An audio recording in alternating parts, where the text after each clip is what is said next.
Community Cats podcast. Ready? Let's go.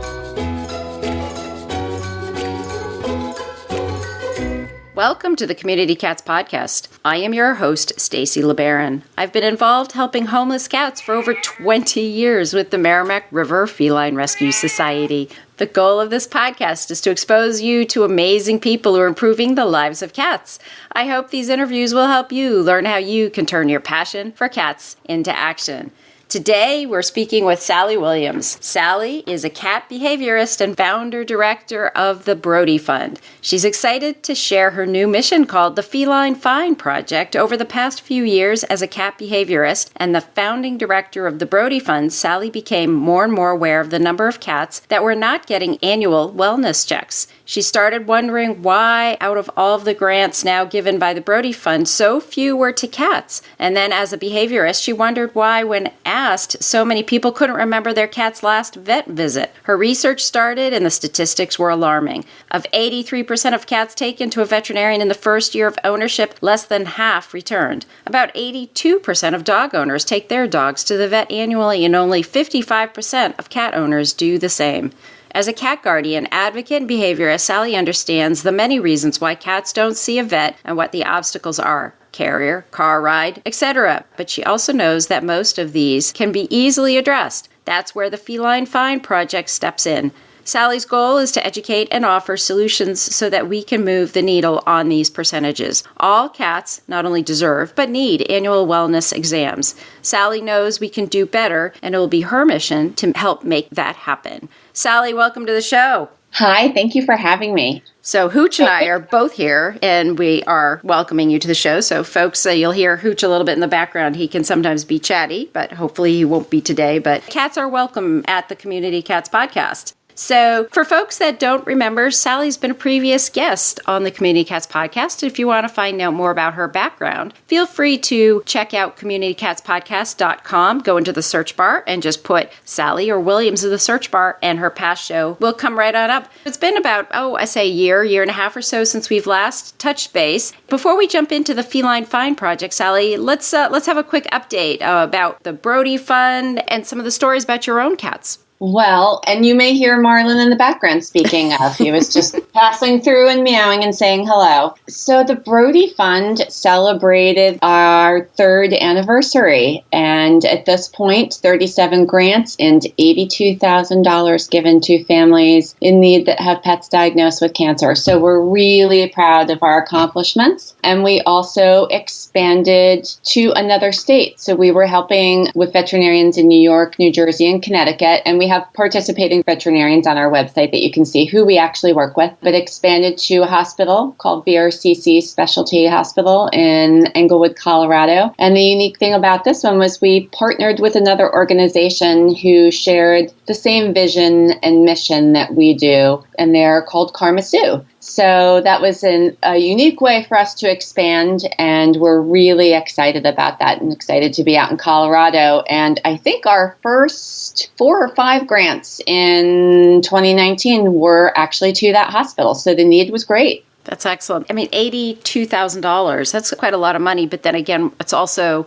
treating cancer, right? So treating cancer, actually, that money doesn't go that far. Yeah, and the thing is, we don't cap. So if we have it, we give it. And that's one of the things, we don't cap. We don't base on age. So a lot of our grants have been to senior pets. And we don't make our grants based off of, and it's going to sound strange at first, diagnosis and prognosis. And what I mean is that some people might think 3 to 6 months would sound like a poor prognosis, but the Brodie Fund understands the importance of the gift of time. And as long as the pet is going to tolerate treatment and feel good and have a good quality of life, we give a grant to that family and to that pet. That's great. It's somewhat of a need blind type scenario or situation, but it could be challenging as more grants, more applications come in. Yeah, it might not financially be the best for the Brodie Fund, but it makes us work harder. We just work hard to make sure that we can continue to do this. It was very important when I started the mission that we do all that. I wanted to help everybody that we could, because the reality is most of the dogs and cats that get cancer are seniors. So So, a cat at 7 is considered a senior. I think that's really young, but that's what it is. So, and senior dogs are 50%, there's a 50% chance they will develop cancer. So it was important that, we didn't not include seniors. And sometimes cancer is just aggressive, and we still want to help that family, because I've been fortunate. I had 13 months with Brodie, and Marlin's at the 11-month mark, but some families, that's not the possibility. But there could be a difference of without treatment, it would be a month, but with treatment, it could be 6 months. And then there's also the unique scenario, and I shouldn't even use the word unique, it's just less common, but it happens, where a diagnosis is given of 3 to 4 months, but yet the pet lives a year or so. So why wouldn't we want to, knowing that that's also a possibility?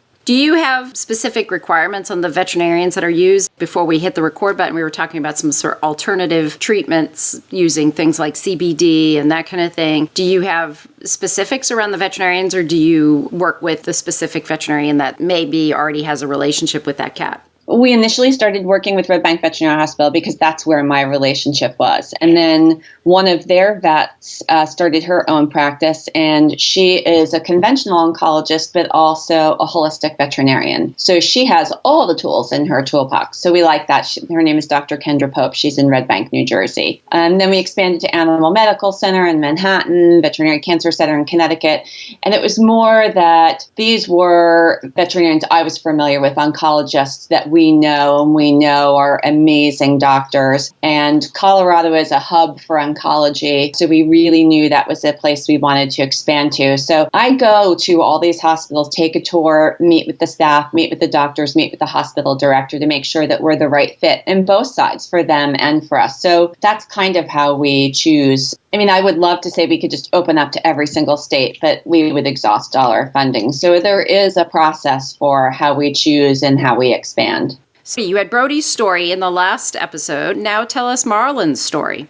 So Marlin is my 10-year-old Tabby, beautiful little boy. And I have 4 cats, and I'm one of those who is constantly touching, looking in mouths, eyes, paws, doing all that. A, because it helps with the vet visits. B, just because I want to be on top of everything and notice changes. And I was petting him one day, and I felt a little something that wasn't very alarming because I have 4 cats, and sometimes, there's a little scrape here or there. And I kind of checked it out. It was maybe the size of a freckle and didn't look like much, but initially at that point he was due for he has a nutritionist, and he was due for his nutrition appointment. So she just briefly looked at it and said, I'm not very concerned about it, but if anything looks any different or gets bigger or changes or whatever. And I knew he was due for his annual wellness check, which is something we will get into later. And I thought, you know what, let me just take him in a little bit early and have her take a look at it. And she didn't really like the way it looked. So she biopsied it, and it came back, it was a mast cell tumor. Thank goodness that I just bumped up his annual wellness check. And then because of my background and my experience at the Brodie Fund,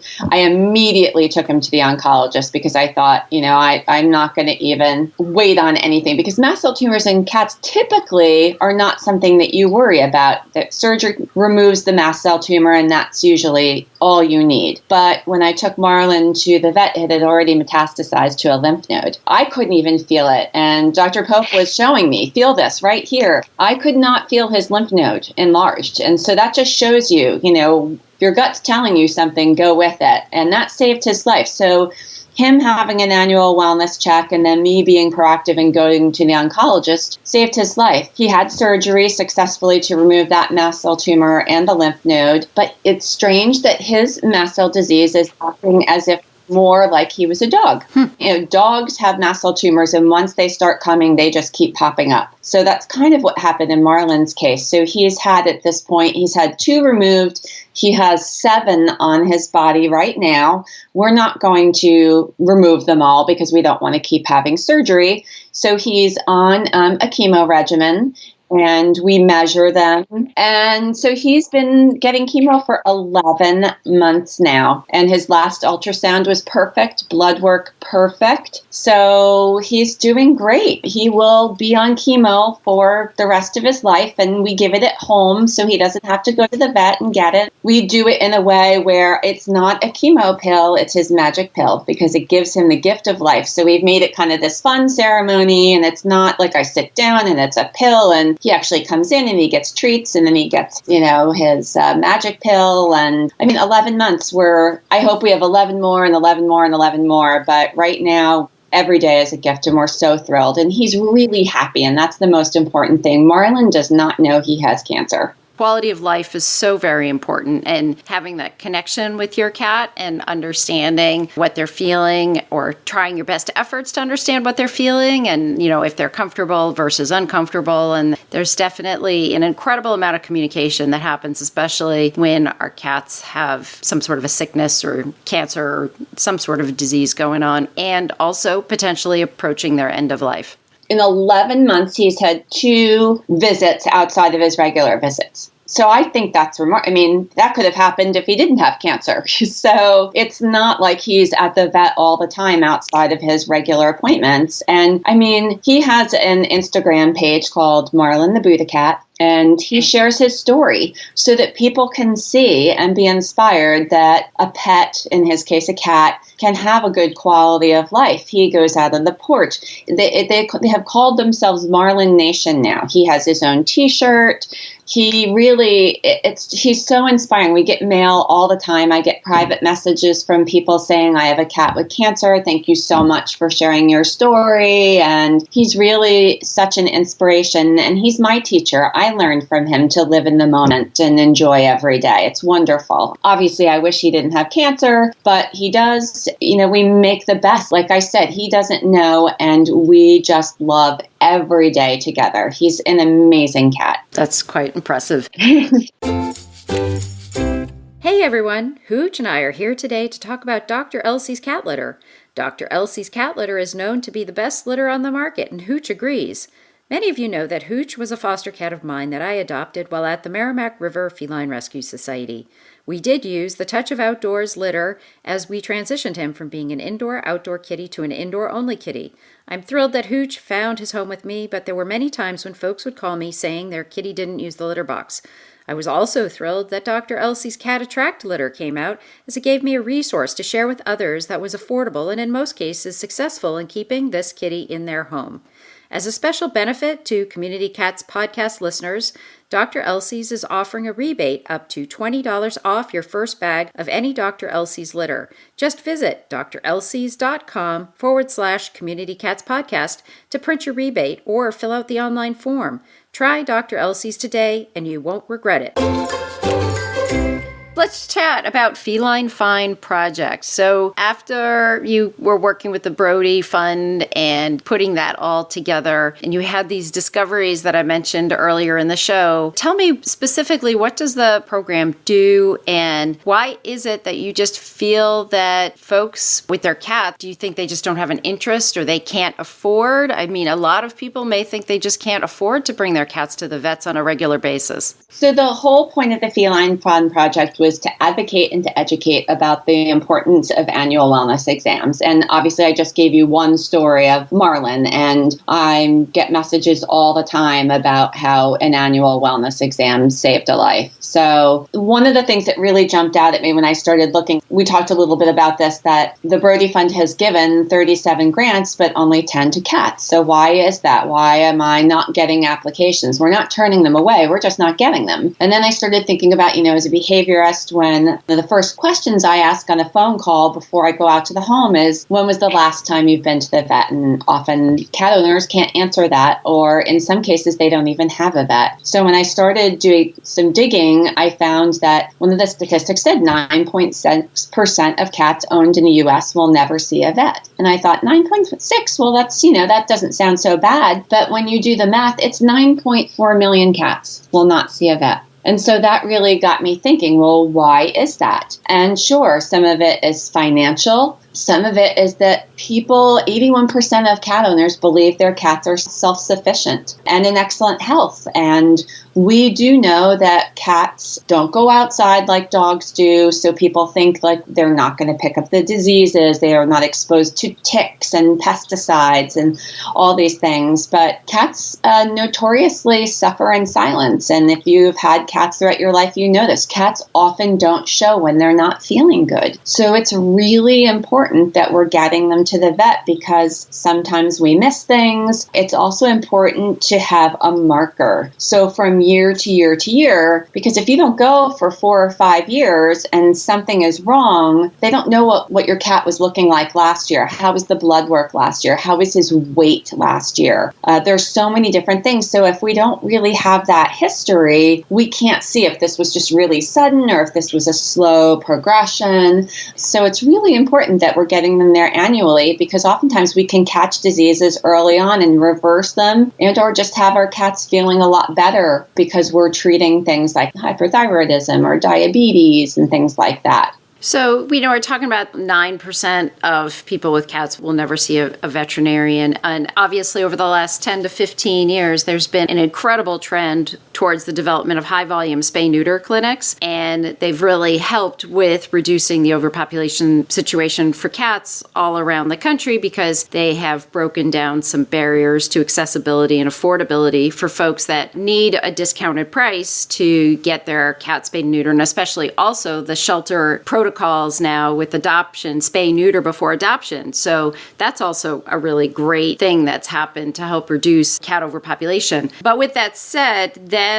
maybe the community feels like it's one and done. And like when you adopt a cat and it's like already done, that it doesn't need to take that next step and develop a relationship with a veterinarian. Do you feel that those changes have maybe hurt the process of connecting folks with cats with their veterinarians? I understand the same thing happens with dogs, but I do feel that society has a different mental attitude around dogs, unfortunately, versus cats. They do. I think it's really important. And yes, low-cost clinics are wonderful and a great way of people getting back in for annual wellness checks in an affordable manner. But it is important that whether it's a traditional veterinary practice, a low-cost clinic, that the vets are talking about this. Just like you would get a dentist, get a reminder card, it's important that they are talking about so in a year and sending out a reminder, or at that point, if it's on you to write it in your calendar, this is when I figure out a year out and getting your cat back. Because it's very true that the numbers are in 80-something% of after their initial visit, they don't go back. This is a very personal decision for people. Some people don't vaccinate with indoor cats. That's not my place to say whether anybody should or shouldn't when it comes to vaccinations. But if people vaccinate, that's when they go back a lot of times, is because they have to get a vaccine. So if they're not doing that, they may not go back. So I think a lot of times veterinarians need to be talking about the importance of annual wellness checks. So if you have pet insurance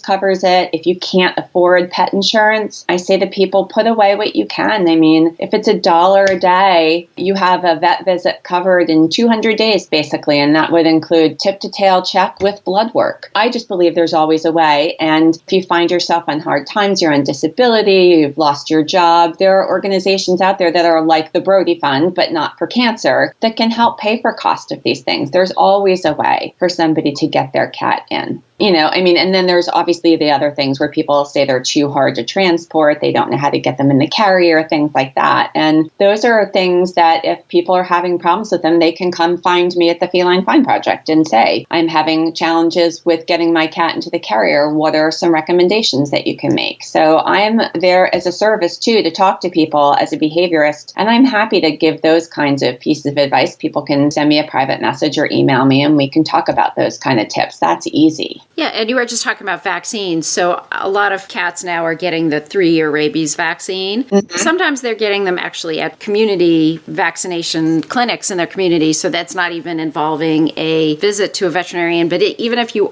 going to the veterinarian to get a 3-year rabies shot, you are still recommending an annual wellness check, correct? Oh, absolutely. And once a year. And then if you have a senior pet or a special needs cat, they should be going twice a year.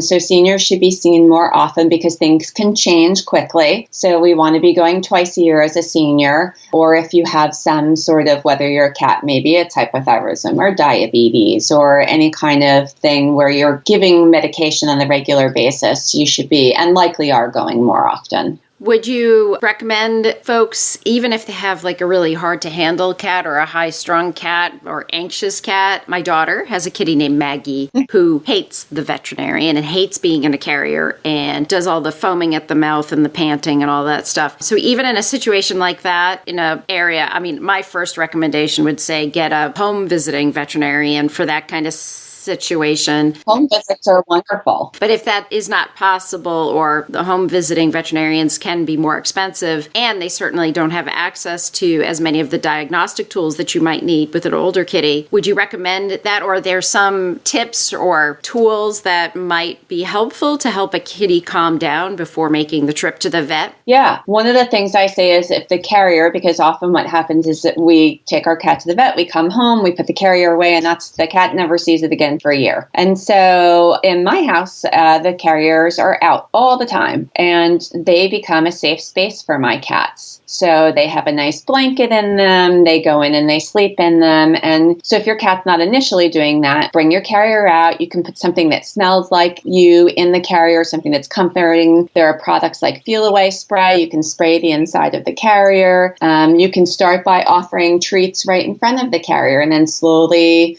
trickle the treats into the carrier to get the cat feeling more comfortable going in and out. And then it could be simply starting with, once your cat's in the carrier, zipping it closed and then unzipping it and letting them walk out. So they're not going anywhere. I mean, you can do this in real baby steps. And then, the next time you get them in the carrier using treats, you zip it up and pick it up and put it down. You can literally do it that slowly. Also, think of it. I mean, dogs, they go to the vet very easily because every time they're in the car doesn't mean they're going to the vet. So they have happy rides. My guy, Marlin, who goes so often, I made things easier for him. We started taking trips and going to the bank with me and going to the post office with me. And he's comfortable in his carrier now. And this was something that, he was never super difficult to get into the carrier. I like top loading carriers. I think those are generally easier. So mine front loads and top loads. And I think sometimes we have carriers that are too small. I see people trying to kind of shove in,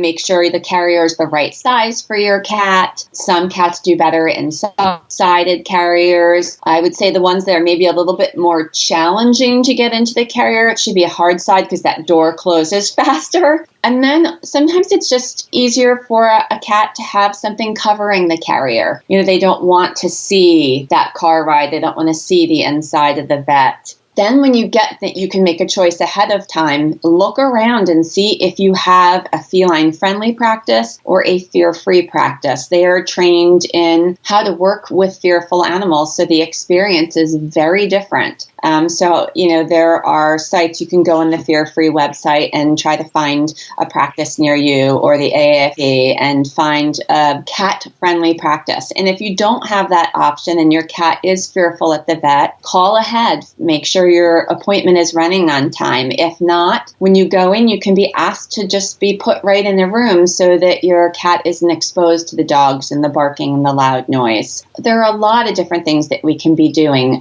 There's natural supplements. We talked about, I have CBDs at home because of Marlin having cancer. It's one of the tools in his cancer toolbox, but it's also calming. And I have a cat at home that's a little bit nervous, and we've started giving him the CBDs. So that's something that you can use before a vet visit, or products like Zilkene. There are calming treats. They're all different products that you can use ahead of time that just take the edge off. Now, that's not in the case of a cat that might be labeled as fractious, or a cat that really just is super duper challenging. And then the home visit's a possibility, or you can have a discussion with your vet if all cases aren't working, a sedative can, or if you feel it's absolutely in the most extreme too stressful, then maybe it's something that you don't do as often. That would be the obvious last resort, because I am advocating for annual wellness checks, but I feel like there's a lot of steps that you can take before you would have to make that decision. And that would be more in the case of maybe a semi-feral or feral cat that you have living in your home.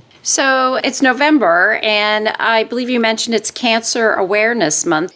Is there anything that we can do, for Cancer Awareness Month, in our communities to help bring this topic about in our communities? I would say to visit the Brodie Fund website and share some information. There are great links on there that talk about the signs potentially of cancer, things that we can be doing for early detection. There are great resources on there for people. If you know somebody who has a pet with cancer who might be having a hard time, I would go to the website. And, we all have social media now. We can just share something and put it out there. You never know who you might reach. So for folks that want to reach out to you, Brodie Fund's website is the best place to go? TheBrodieFund.org, correct. And on there, you can direct contact me through there. You can reach me at Sally@BrodieFund.org, or you can go directly to the website, sure. Sally, is there anything else you'd like to share with our listeners today? I would say that let's move that needle. Let's change the statistics. I want to know that we are doing what we are doing in the dog community, that we're doing it in the cat community. So let's help move that number from 50%. Let's get that higher, and let's get our cats to the vet, because we want to keep our cats healthy. That would be my message.